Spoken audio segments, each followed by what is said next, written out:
Hey guys, it's Dan, your host of your Dan's Reviews, and today I'm back for another video for Survival of the Fittest. It's going to be doing part 2 of the double premiere for Season 4, Episode 9 and 10. This is for now Episode 10, Brothers in Arms, Part 2.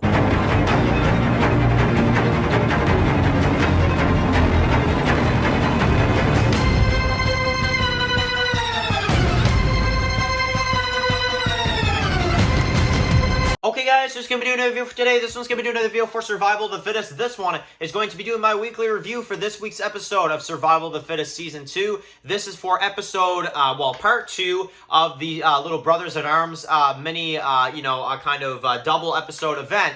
This is part 2, Season 2, Episode 10. Brothers in Arms Part 2. So, Episode 9 review is up on the channel right now. Definitely go ahead and check that out. But now it is time to talk about Episode 10. So, Episode 10. Oh, man. So, this episode is crazy. I mean, it's absolutely crazy.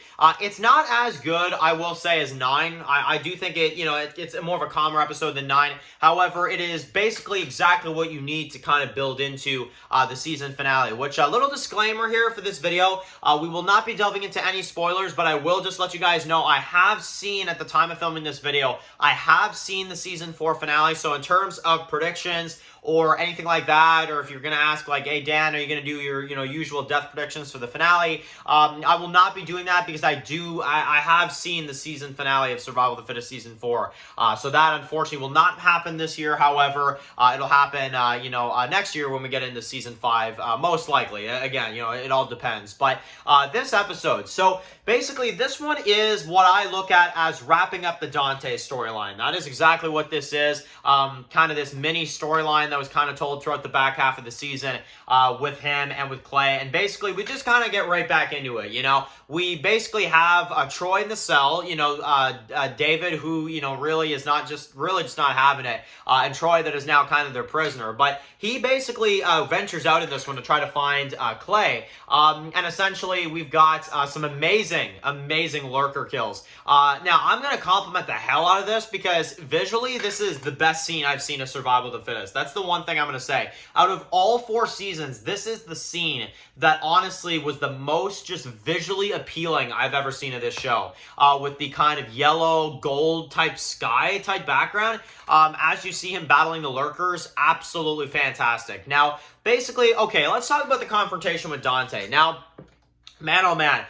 Clay obviously is, not doing very well. You've got David that basically comes in there. And now, okay, one thing about Dante in this episode, I'm not really too sure why the dude was just wasting all his ammunition when David was nowhere to be seen there for a good bit.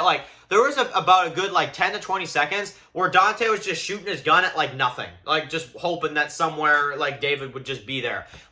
I'm sorry, I hate to nitpick, but why the hell was Dante firing so many shots?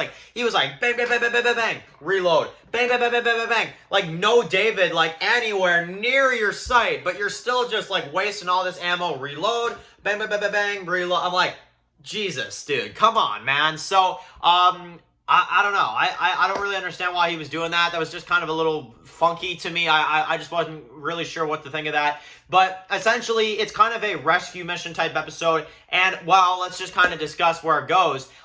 We get to see Dante get killed, but not by David, which is what I was kind of thinking, because, you see this fight and you think oh, okay, they're going to kill each other. That's kind of where everything's going. No, you actually get Clay that actually helps out David at David's worst moment and actually comes up behind him with a knife and stabs Dante and puts the knife right through his throat. Absolutely awesome. Loved every second of that. I thought that was just spectacular, honestly. Great death for Dante and great revenge moment for Clay for everything that kind of happened there. And especially helping David. He's take my hand, I'll help you up, stuff like that. And I thought it was great. I thought it was absolutely awesome. So Dante as a character, to kind of look back on him, he was decent. I don't really think he was anything special, but he was just kind of there just to kind of be there, I feel like. And it is kind of the recurring, flaw I have with Season 4, Survival of the Fittest. And really the main reason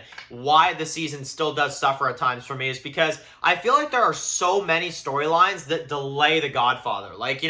First it was Josh, now we get, Dante. There's always something to, push the Godfather to survive later on, you know? I don't know. I just really feel like Dante is a character. I liked his death, and I liked a lot of what happened in this episode. But definitely when you kind of look at it in retrospect, you're like, okay, but what really was his character, though? Like, you know, I guess that's really what I'm kind of asking. Like, okay, dude on a mission tries to kill, you know, David. I get that. But why haven't, you know, the Godfather, and this is the main thing that I didn't bring up in episode 9, but hell, I'm going to bring it up now.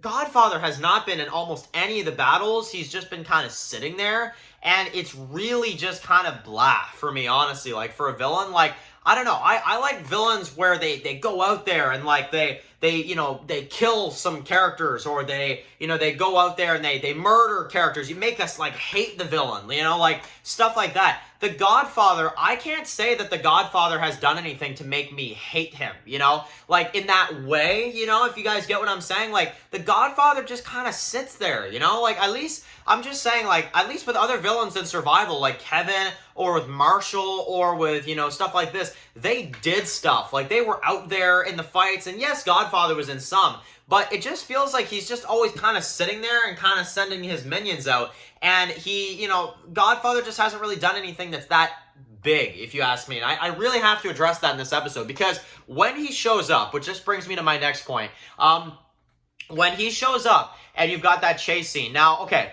you've got a chase scene between the Godfather and David. I'm going to be honest, I liked it at first. I did. Going back on it in retrospect, I'm not the biggest fan of it. And I'm going to tell you why. Is because I don't really think that the chase scene was all that intense, and it actually does come up with a rare flaw. Survival doesn't usually have this flaw. This is actually a very out of the ordinary one, because usually I'm always very satisfied with the music in this show. I don't know what it was, guys. The music in this one was just all like I don't know, like, music really is a big factor in entertainment, and that's the main thing about this, is that I just don't think that the music really captured me, I guess is what I'm saying. And when the Godfather was chasing after, you know, David and them, you know, you kind of expect like this, like, da-da-da-da-da-da, you know, music as they're like, ba-ba-ba-ba-ba-ba-ba-ba, you know, like, stuff like that, you know. This one, it was just like, like, you know, and I know I'm just like, you know, kind of rambling on, but I'm just saying, I really don't understand the blend with that music. I don't know. I wasn't really feeling it, I guess is what I'm trying to say here in the long term. I kind of feel like Matt could have done a little bit better on the music this episode. But, you know, either way, the scenes themselves were good. I just don't really like how, in the end, the Godfather just kind of, it's like he's just kind of just thrown in there at the very end just to be like, oh yeah, by the way, Godfather's still here, you know.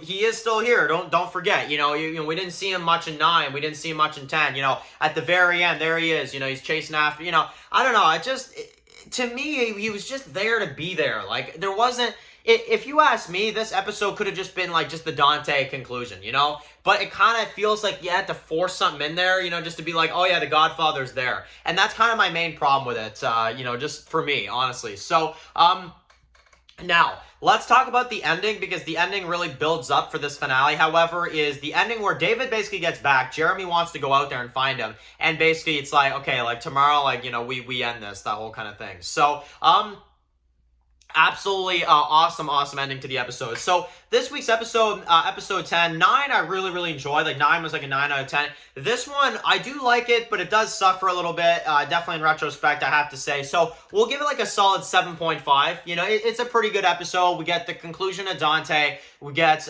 you know, Godfather for a little bit, and we get a pretty cool, you know, kind of team up between David and Clay, which definitely was a huge highlight for me in this one. So pretty good episode, you know, pretty good, but I definitely think out of these two, 9 is definitely the winner, I would say. But 10 was pretty good, pretty good episodes. So anyway, let me know in the comment section below what you guys think about part 2 of the Brothers in Arms episode. Write your comments in the comment section below. And of course, guys, if you're new here, click the subscribe button to up some of my videos for Survival of the Fittest. Follow Dan's walking reviews on Instagram, guys. And of course, I'll see you guys really soon for another video for Survival of the Fittest. Enjoy the rest of your day, guys, and peace out.